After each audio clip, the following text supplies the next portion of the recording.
मैं राजा और आप देख रहे हैं MNTV। आज राष्ट्रीय मुस्लिम मोर्चा के राष्ट्रीय प्रभारी जनाब चांद मोहम्मद जी हमारे साथ हैं। हम इनसे आज जुड़े हैं। सर, हम आपका हमारे चैनल पर स्वागत करते हैं। बहुत बहुत शुक्रिया। सर, आज 1 जनवरी है, बहुत ऐतिहासिक दिन है भीमा कोरेगांव का। उसमें 500 मूल निवासियों ने 28,000 ब्राह्मण पेशवा को मारा था। तो इस पर मुस्लिम लोगों का क्या योगदान रहा था उस समय? आज का दिन सारे मूल निवासी बहुजन समाज के लिए गौरवशाली दिन है, क्योंकि आज का ही क्रांतिकारी दिन था 1 जनवरी 1818, जिसमें 500 मूल निवासी बहुजन सूरवीरों ने एक ऐसी क्रांति की, एक ऐसी लड़ाई लड़ी, एक ऐसा जंग लड़ा जो पूरे दुनिया के तारीख में और इतिहास के पन्नों में आज भी लोग जो है उसे मेमोराइज करते हैं, याद करते हैं और बड़े ही जो है वीरता और साहस के साथ याद करते हैं। तो उसके पीछे ख़ास तौर से एक तरफ 28,000 पेशवा सैनिक थे, दूसरी तरफ 500 मूल निवासी बहुजन समाज के सैनिक थे, जिसमें 36 मुस्लिम सैनिकों ने भी उन 500 जो है सूरवीरों में शहादत देने वाले लोग थे, जो आज भीमा कोरेगांव में विजय स्तंभ बनाया गया। उस विजय स्तंभ में उन मुस्लिम सूरवीरों के भी नाम अंकित हैं। तो इस बात का बेहद हमें फ़क्र है कि उन 500 सूरवीरों में, महावीरों में मूल निवासी बहुजन समाज के तमाम तबके के लोग भी शामिल थे। और इसलिए शामिल थे, इसलिए उन महार सैनिकों की लड़ाई का हिस्सा थे जो मुस्लिम सैनिक थे, क्योंकि वो जुल्म के खिलाफ़ लड़ाई लड़ रहे थे। वो अन्याय, अत्याचार, उत्पीड़न की जो व्यवस्था थोपी गई थी उसके खिलाफ़ वो लड़ाई लड़ रहे थे, या हम कहें जानवरों से बदतर थोपी गई पेशवा लोगों के ज़रिए जो व्यवस्था थी, उस व्यवस्था के खिलाफ़ वो जंग थी, जिसकी वजह से बड़े पैमाने पे मुस्लिम सैनिकों ने भी उस लड़ाई का हिस्सा बनने का काम किया, उस क्रांति में अपना अहम रोल अदा करने का काम किया। तो मसावात के लिए जंग थी, इंसाफ के लिए जंग थी, और भारत में अमन और चैन कायम करने के लिए जंग थी। गैर बराबरी और जुल्म की व्यवस्था को जड़ से ख़त्म करने के लिए जंग थी। तो इसलिए सैल्यूट है उन 500 जो है सूरवीरों को। और आज हम पूरे भारत के मूल निवासियों को इस बात की बधाई देते हैं इस गौरवशाली दिन के मौके पे, कि इस क्रांतिकारी दिन को, क्रांतिकारी गौरवशाली दिन को हमें मेमोराइज करना चाहिए। और वो 500 जो सूरवीर सैनिक थे वो अनपढ़ थे, लेकिन इस बात का बेहद मुझे फ़क्र है कि वो 500 अनपढ़ सूरवीर जो सैनिक थे वो दोस्त और दुश्मन की समझ रखते थे, और उस व्यवस्था की समझ रखते थे जो शोषित, पीड़ित, वंचित और गुलाम बनाने वाली थी। तो वो गुलामी से आज़ादी के लिए की गई लड़ाई थी, की गई जंग थी। तो इसलिए उन महावीरों को मैं सैल्यूट करता हूँ। सर देखिए, अभी आपने बताया कि उसमें मुस्लिम लोगों का बहुत बड़ा योगदान था, लेकिन क्या यह इतिहास मुस्लिमों को पता है? भारत देश के तमाम, पूरे भारत के जितने मुस्लिम लोग हैं उनको ये इतिहास पता है? यह जो गौरवशाली इतिहास की अगर बात करें, 1 जनवरी 1818 की क्रांतिकारी घटना की अगर बात करें, तो सिर्फ मुसलमानों को ही नहीं, आज के तारीख में तमाम OBC, SC, ST के लोगों को भी इस क्रांतिकारी घटना से वाकिफ़ नहीं थे। लेकिन मैं धन्यवाद देता हूं वाम से भारत मुक्ति मोर्चा के राष्ट्रीय अध्यक्ष मान्यवर वावन मेश्राम साहब को, कि जिन्होंने इसके 200 साल पूरे होने के पर 50,000 कार्यक्रम देश भर में आयोजित किए।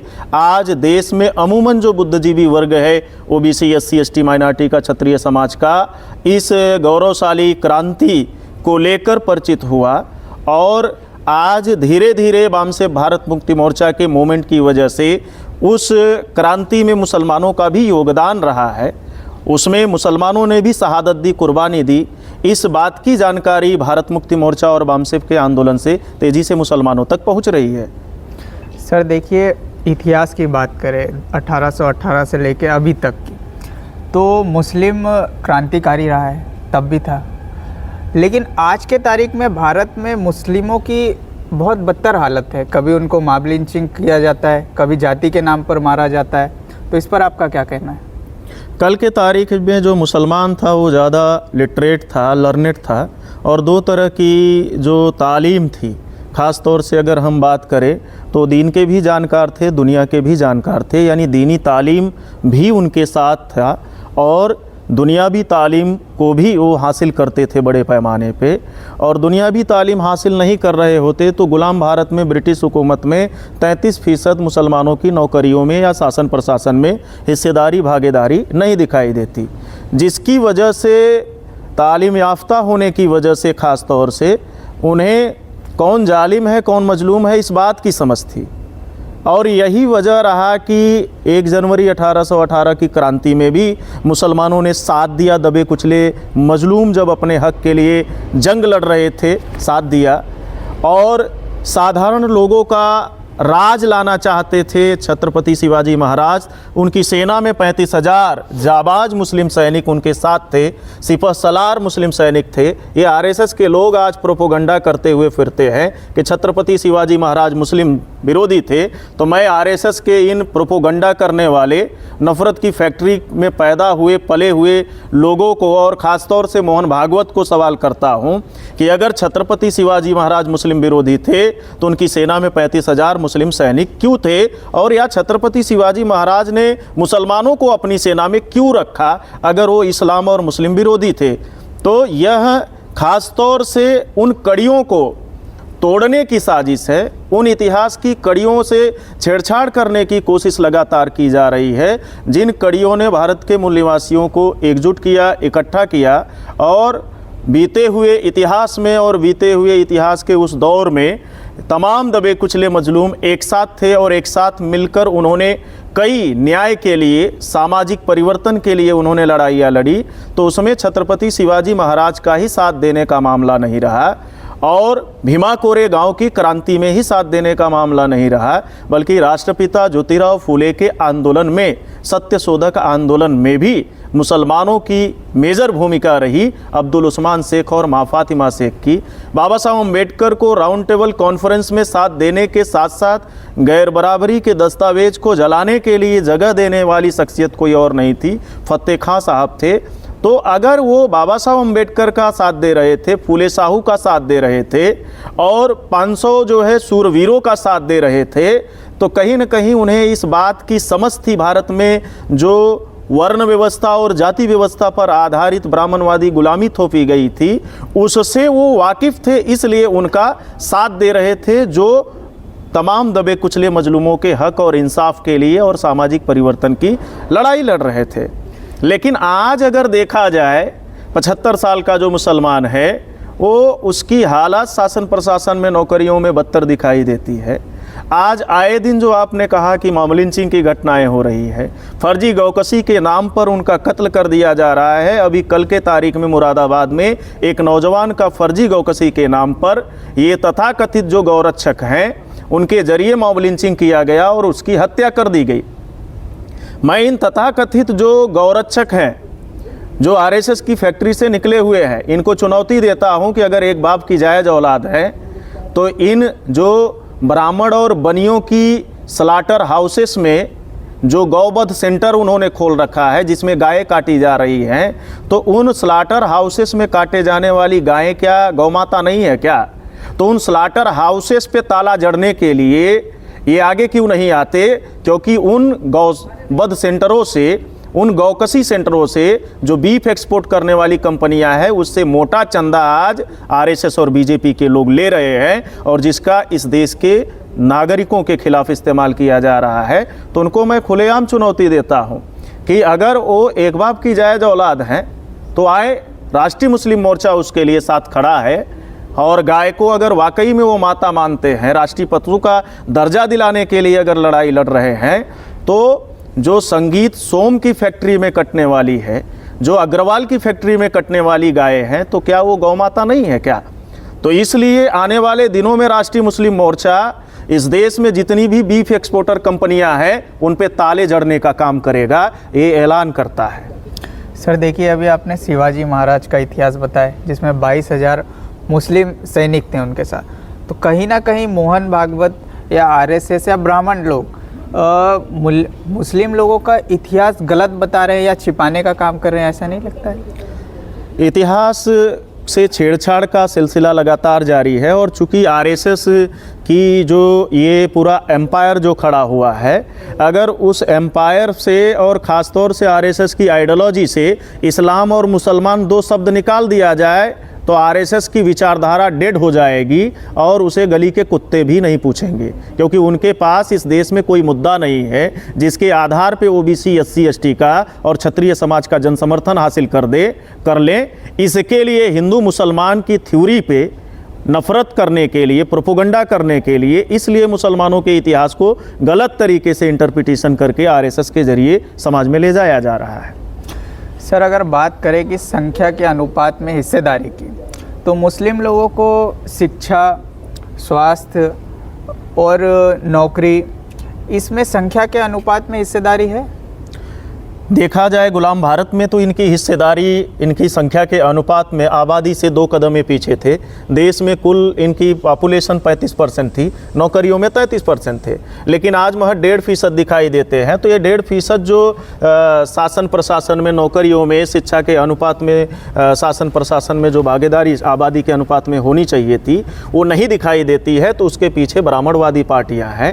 कांग्रेस जैसी जालिम पार्टी जिम्मेदार है। 57 साल तक रूलिंग पार्टी रही और उन्होंने मुसलमानों के रिप्रेजेंटेशन को ख़त्म किया, चाहे पॉलिटिकल रिप्रेजेंटेशन हो और चाहे अगर हम बात करें एम्प्लॉयमेंट में रिप्रेजेंटेशन हो, उसको प्लान बनाकर कांग्रेस के लोगों ने ख़त्म किया।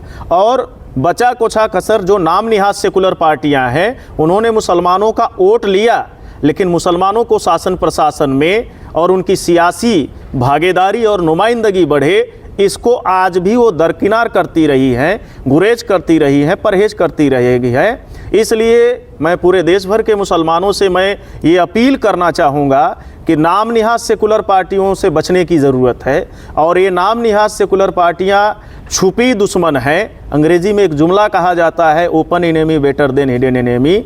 खुला दुश्मन ज़्यादा अच्छा है छुपे दुश्मन के मुकाबिल। ये जो नाम निहाज सेकुलर पार्टियां हैं, ये आस्तीन का सांप का रोल अदा करने का काम कर रहे हैं और आस्तीन का सांप बन के मुसलमानों को हक और अधिकार से और शासन प्रशासन की भागीदारी से वंचित करने की साजिश कर रहे हैं। तो इनसे ऊपर उठ के सोचने की ज़रूरत है। और देश भर में बामसेफ भारत मुक्ति मोर्चा आज आरएसएस की आइडियोलॉजी को काउंटर करने के लिए देश भर में काम कर रहा है और तमाम ओबीसी, एससी, एसटी और माइनॉरिटी के लोगों में इत्तेहाद कायम हो, इसके लिए कोशिश कर रहा है। तो इस मोमेंट से जुड़ने की ज़रूरत है और इस आंदोलन को ताकत देने की ज़रूरत है ताकि भारत में मसावत और इंसाफ कायम हो सके। सर देखिए, देश भर में ईवीएम और जातिगत जनगणना को लेकर लगातार आंदोलन चल रहे हैं। कभी लोग दिल्ली जाकर चुनाव आयोग को घेर रहे हैं, तो कभी भारत बंद कर रहे हैं। कल ही भारत मुक्ति मोर्चा और राष्ट्रीय पिछड़ा वर्ग मोर्चा ने 31 दिसंबर 2024 को भारत बंद किया और बड़े पैमाने पर वो भारत बंद सफल भी रहा। तो इस पर राष्ट्रीय मुस्लिम मोर्चा की क्या भूमिका रही है आंदोलन पर? राष्ट्रीय मुस्लिम मोर्चा ने जब से भारत मुक्ति मोर्चा के राष्ट्रीय अध्यक्ष मान्यवर वावन मेश्राम साहब और राष्ट्रीय पिछड़ा वर्ग मोर्चा के राष्ट्रीय अध्यक्ष चौधरी विकास पटेल साहब ने इस आंदोलन का ऐलान किया ईवीएम के खिलाफ कि बैलेट पेपर्स के समर्थन में कि बैलेट पेपर से चुनाव कराया जाए और ख़ासतौर से जाति आधारित जनगणना के मुद्दे को लेकर और बाबा साहब अम्बेडकर के अपमान को लेकर ये देशव्यापी आंदोलन की घोषणा और बंद की घोषणा की गई। उस दिन से राष्ट्रीय मुस्लिम मोर्चा पूरी संगठन शक्ति के साथ उसके समर्थन में उतरा और देश के मुख्तलिफ हिस्सों में, ज़िलों में जहां बामसेफ भारत मुक्ति मोर्चा के लोगों के द्वारा ये आंदोलन किया जा रहा था, तो उसमें बड़े पैमाने पर राष्ट्रीय मुस्लिम मोर्चा के कार्यकर्ता, पदाधिकारी और समर्थक शामिल रहे। और जाति आधारित जनगणना ज़रूरी है क्योंकि जाति आधारित जनगणना ये सुनिश्चित करेगी जिसकी जितनी संख्या भारी उसकी उतनी हिस्सेदारी ये होना चाहिए, क्योंकि लोकतंत्र प्रतिनिधित्व पे टिका है और प्रतिनिधित्व नहीं तो लोकतंत्र नहीं, इसलिए ज़रूरी है। और ईवीएम ने आज इस देश में कहा जाए लोकतंत्र को निगल लिया है अजगर की तरह। तो ईवीएम को ख़त्म करके लोकतंत्र को दोबारा अजगर के पेट से लाकर धरातल पे जिंदा करने की जो लड़ाई बामसेफ भारत मुक्ति मोर्चा के जरिए देश भर में लड़ी जा रही है, तो उसके साथ सहयोग समर्थन में राष्ट्रीय मुस्लिम मोर्चा खड़ा है। और दूसरी चीज़, डॉक्टर बाबा साहब अम्बेडकर का अपमान नहीं सहेगा इस देश का मुसलमान। क्यों नहीं सहेगा? क्योंकि हमें गर्व है हमारे पुरखों पे, जिन्होंने बाबा साहब अम्बेडकर को जब महाराष्ट्र में वो चुनाव हरा दिए गए कांग्रेस के लोगों के जरिए, और चौथी फेल काजोड़कर नाम के गधे व्यक्ति को खड़ा करके कांग्रेस ने पैसे देकर समाज का वोट खरीद करके उसको जिताने का काम किया और बाबा साहब अम्बेडकर जैसे विद्वान को हराने का काम किया, तो उस समय बंगाल के मुसलमानों ने चुनकर बाबा साहब अम्बेडकर को संविधान सभा में भेजा। तो बाबा साहब अम्बेडकर का संविधान सभा में जाना और संविधान लिखना कितना ज़रूरी था, महत्वपूर्ण था, ये भारत के मुसलमानों के पुरखे समझते थे। और आज कोई भी ताकत, कोई भी व्यक्ति और कोई भी तड़ीपार अगर बाबा साहब अम्बेडकर का अपमान करेगा तो देश का मुसलमान इसे बर्दाश्त नहीं करेगा। इसके लिए जो कल का बंद हुआ उसमें देश भर के मुख्तलिफ हिस्सों में भारत का मुसलमान उतरा इस आंदोलन में। सर, हमारे चैनल के माध्यम से आप भारत के मुसलमान साथियों को क्या संदेश देना चाहेंगे? मैं उन्हें इस मौके पे यह संदेश देना चाहूँगा कि ये मजलूमों में इत्तेहाद कायम करने के लिए, भारत में इंसाफ कायम हो और भारत में नफरतवादी विचारधारा जड़ से ख़त्म हो, उसकी जो कोशिश देश भर में वाम से भारत मुक्ति मोर्चा के जरिए और मान्यवर वाउन मेश्राम साहब के जरिए की जा रही है, तो उस मुहिम का हिस्सा बनने की ज़रूरत है और इस इंसाफ की लड़ाई में शामिल होने की ज़रूरत है। और साथ ही इस देश में सामाजिक परिवर्तन और व्यवस्था परिवर्तन के लिए जो YMN TV सोशल मीडिया का प्लेटफॉर्म के जरिए ये देश भर में काम कर रहा है, तो इसे मैं देश भर के मुसलमानों को अपील करता हूँ, सब्सक्राइब करें, फॉलो करें और इस पे आने वाली हर खबर से अपडेट रहें और देखने का काम करें। तो हमारे साथ थे राष्ट्रीय मुस्लिम मोर्चा के राष्ट्रीय प्रभारी जनाब चांद मोहम्मद जी। सर, आपने अपना कीमती समय दिया, इसके लिए बहुत बहुत बहुत शुक्रिया।